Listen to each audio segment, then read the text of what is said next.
మారాలి. పోలీసులు ఉన్నదే ప్రజల కోసం. పోలీస్ స్టేషన్ కు ఎవరు సరదాగా రారు. తెలంగాణ హైకోర్టు ఘాటు వ్యాఖ్యలు. ఎఫ్ఐఆర్ నమోదు చేయాలంటూ ఇకపై ఎవరు కోర్టుకు రావద్దంటూ పోలీసులకు సూచన. పోలీసులపై తెలంగాణ హైకోర్టు ఘాటు వ్యాఖ్యలు చేసింది. ప్రజల పట్ల పోలీసుల తీరు మారాల్సిన అవసరం ఉందని వ్యాఖ్యానించింది.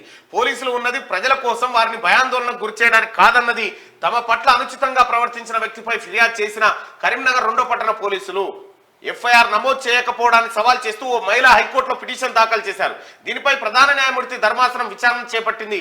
కోర్టు ఆదేశంతో SHO ఓదెల వెంకటేష్ వ్యక్తిగతంగా హాజరయ్యారు. ప్రభుత్వం తరఫున అదనపు అడ్వకేట్ జనరల్ మహమ్మద్ ఇమ్రాన్ వాదనలు వినిపిస్తూ 14న ఎఫ్ఐఆర్ నమోదు చేసినట్టు తెలిపారు.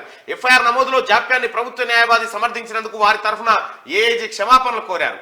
దీంతో SHOను వదిలిపెట్టలేమని ఎఫ్ఐఆర్ నమోదు చేయకపోవడంపై వివరణ ఇచ్చుకోవాల్సిందేనని హైకోర్టు స్పష్టం చేసింది.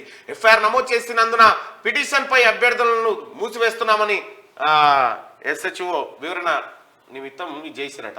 పోలీసు వాళ్ళు డైరెక్ట్ పోయి పేదోడు పోయి కంప్లైంట్ చేస్తే కేసు నమోదు చేయకపోతే కోర్టుకు పోతే కోర్టు తిట్టింది నమోదు చేయమని చెప్పి మరి గాంధాగా తెచ్చుకో మళ్ళీ ఇడి దాకా రానియకురా అని అంటుంది కోర్టు.